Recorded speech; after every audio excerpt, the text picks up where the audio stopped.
Hello दोस्तों, स्वागत है आपका आपके अपने यूट्यूब चैनल एग्ज़ाम विद साथी में। दोस्तों, जैसा कि हमने आप लोगों से कहा था कि हम यूपी टेट का जितना भी सिलेबस होगा और जितने भी सब्जेक्ट होंगे उन सभी को मैं अपने यूट्यूब चैनल पे फ्री में प्रोवाइड कराऊंगा। इससे पहले मैंने सोचा था कि यूपी टेट के जो जितने एमसीक्यू हैं, जैसे कि लैंग्वेज वन जैसे हिंदी के जितने भी एमसीक्यू हैं, इन सभी चीज़ों को मैं अपने यूट्यूब चैनल पे कराऊंगा। लेकिन मैं आप लोगों के सामने थ्योरी के रूप में पूरा कंटेंट अच्छी तरह से लेके आया हूं। तो आज हम सीडीपी की पहली क्लास लेंगे समावेशी शिक्षा के बारे में। तो आज की क्लास हम लोग शुरू करते हैं। सबसे पहले हम समावेशी शिक्षा में क्या क्या पढ़ेंगे, इन सभी चीज़ों के बारे में हम डिस्कस कर लेते हैं। तो आप लोग पेन और कॉपी लेके बैठ जाइए, जिससे आप लोगों को आसानी रहे, पढ़ने में और समझने में दोनों में आसानी रहता है अगर आप लोग कॉपी पेन लेके बैठते हैं। लिखने से आप लोगों को जल्दी से हर चीज़ याद होती है, इसलिए आप लोग कॉपी पेन लेकर बैठ जाइए। तो सबसे पहले हम देखते हैं इस समावेशी जो टॉपिक है समावेशी, इसमें हम कौन कौन सी चीज़ें पढ़ेंगे। तो इसमें हम पढ़ेंगे समावेशी शिक्षा का अर्थ पढ़ेंगे, समावेशी शिक्षा का अर्थ पढ़ेंगे, इसका महत्व पढ़ेंगे और विकलांगताओं के बारे में पढ़ेंगे, जैसे दृष्टिहीन, श्रवणहीन, बाधित, हड्डियों की समस्या वाले बच्चों के बारे में हम पढ़ेंगे समावेशी शिक्षा में। और क्या क्या चीज़ें पढ़ेंगे, एक्ट पढ़ेंगे, जितने भी सारे एक्ट इससे रिलेटेड हैं वो पढ़ेंगे। ऑटिज्म पढ़ेंगे, सेरिब्रल पॉलिसी पढ़ेंगे, जैसे कि जो पॉलिसी आई है उनके बारे में हम लोग पढ़ेंगे। डाउन पढ़ेंगे, रोल की अध्यापिका का क्या रोल है, अभिभावक का क्या रोल है समावेशी शिक्षा में, इन सभी चीज़ों के बारे में हम पढ़ेंगे। और हम देखते हैं कि और क्या प्रबंधन समितियों के बारे में पढ़ेंगे, एसएमसी के बारे में पढ़ेंगे, एसडीपी के बारे में पढ़ेंगे, विद्यालय विकास योजना के बारे में पढ़ेंगे, समुदाय के बारे में पढ़ेंगे, जैसे रेफरल सेवाओं के बारे में पढ़ेंगे, प्रभावशाली बच्चों के बारे में पढ़ेंगे, गॉड गिफ्टेड जिन्हें बच्चों को बोला जाता है, धीमे अधिगमकर्ताओं को सोल लर्नर के बारे में हम लोग पढ़ेंगे। और क्या पढ़ेंगे, वंचित बच्चों के बारे में पढ़ेंगे कि वो शिक्षा से क्यों वंचित हैं, समितियां पढ़ेंगे, ये सब सारी चीज़ें इसमें हम पढ़ेंगे। तो आज की क्लास में समझते हैं समावेशी शिक्षा क्या होता है। इससे पहले हम आप लोगों को बता दें समावेशी शिक्षा और एकीकृत शिक्षा और विशेष शिक्षा तीनों के बारे में बता दें। समावेशी शिक्षा में ऐसा होता है, आप लोग अपने कॉपी पे ये डायग्राम बना लीजिए, जिसमें बीच में ये दिखाया गया है कि समावेशी शिक्षा में जो बच्चे हैं, इसमें सभी बच्चे एक ही छत के नीचे पढ़ते हैं, चाहे उसमें दृष्टिहीन बच्चे हों या फिर जो बच्चे चल नहीं पाते हैं या फिर प्रतिभाशाली बच्चे, सभी बच्चे बिना किसी भेदभाव के एक ही छत के नीचे पढ़ते हैं। और एकीकृत शिक्षा में सभी लोग एक साथ तो पढ़ते हैं, लेकिन जिनके ज़्यादा दिक्कतें हैं, जैसे किसी को बिल्कुल दिखाई नहीं देता है, उन लोगों के लिए एक हॉल बना दिया जाता है स्कूल में, जैसे कि ये इसमें दिखाया गया है स्क्रीन पे। और विशेष शिक्षा वाले बच्चों को उन बच्चों को रखा जाता है जिनको बहुत ज़्यादा ही दिक्कत होती है, जिनको बिल्कुल नहीं सुनाई देता है, तो उनके लिए एक अलग स्कूल बना दिया जाता है, अन्य बच्चों से अलग स्कूल बना दिया जाता है। तो आज हम आज की क्लास में समझते हैं समावेशी शिक्षा के बारे में। समावेशी शिक्षा किसे कहते हैं? समावेशी शिक्षा एक ऐसी प्रणाली है, ऐसी प्रणाली को संदर्भित करती है। एक मिनट। समावेशी शिक्षा एक ऐसी प्रणाली को संदर्भित करती है जहाँ सभी बच्चों इसको थोड़ा सा छोटा कर लें, जहाँ सभी छात्रों को उसकी पृष्ठभूमि, विकलांगता या मतभेद की परवाह किए बिना मुख्य धारा के स्कूल और कक्षाओं के भीतर शिक्षा तक समान पहुँचे पहुँचाने का यहाँ पे पहुँचाने का प्रयास किया जाता है। समावेशी शिक्षा में ऐसा होता है कि जैसे कोई बालक दृष्टिबाधित है या फिर किसी बालक को सुनाई नहीं देता है या किसी बालक को चलने में समस्या है या फिर कोई गॉड गिफ्टेड बच्चा है जो बहुत प्रतिभाशाली है, उन सभी बच्चों को एक ही स्कूल में और एक ही छत के नीचे शिक्षा दी जाती है। इसी को कहते हैं समावेशी शिक्षा। और हम समझ लेते हैं, आसान भाषा में समझ लेते हैं। समावेशी शिक्षा से अभिप्राय है कि छात्रों को सार्थक शिक्षा अनुकूल पर्यावरण में उपलब्ध कराई जाए जिससे वे अपने जीवन को सफल बना सके।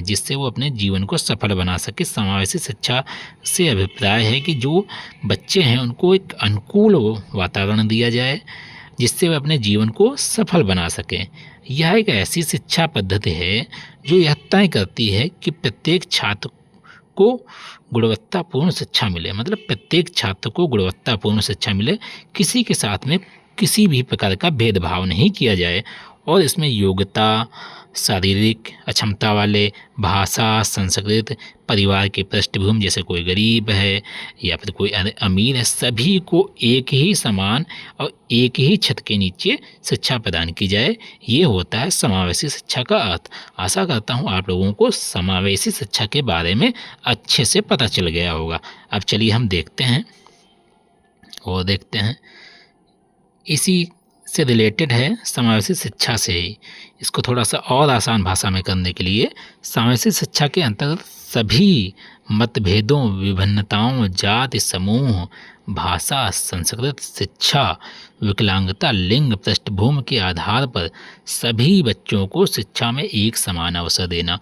मतलब यहाँ भी यही कहा गया है कि जैसे कि किसी की जाति अलग हो, किसी की भाषा अलग हो, किसी की संस्कृति अलग हो या फिर किसी का लिंग अलग हो, कोई अगर स्त्री हो या पुरुष हो, सभी को एक ही समान शिक्षा दी जाए, यही कहा गया है समावेशी शिक्षा में।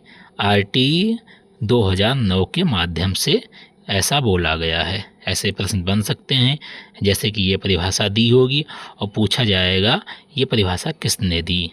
तो आप लोगों को, अगर आप लोगों ने अच्छे से पढ़ा होगा तो आप लोग बता देंगे कि RTE 2009 के अनुसार ये परिभाषा दी गई है समावेशी शिक्षा की।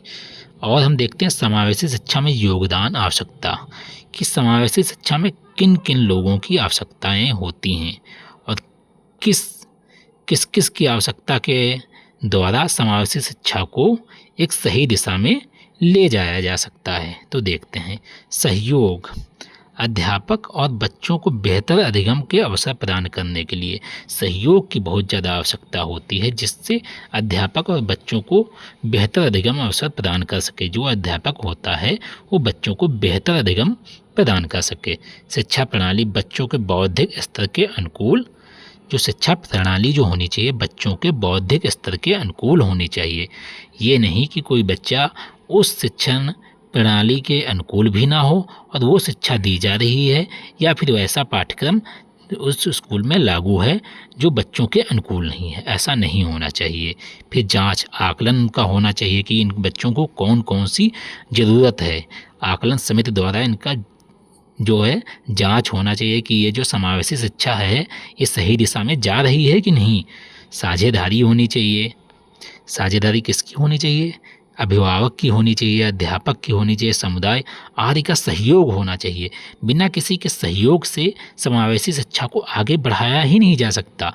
और सबसे ज़्यादा सहयोग जो है समाज का होना चाहिए, क्योंकि समाज अगर मतभेद नहीं करे तो जैसे कि अगर कोई SC ST या किसी भी जाति का हो, वो समान कक्षा में, समान क्लास में और समान बिल्डिंग में एक ही छत के नीचे अच्छे से शिक्षा प्राप्त कर सकता है अगर समाज इस समावेशी शिक्षा में अपना योगदान दे।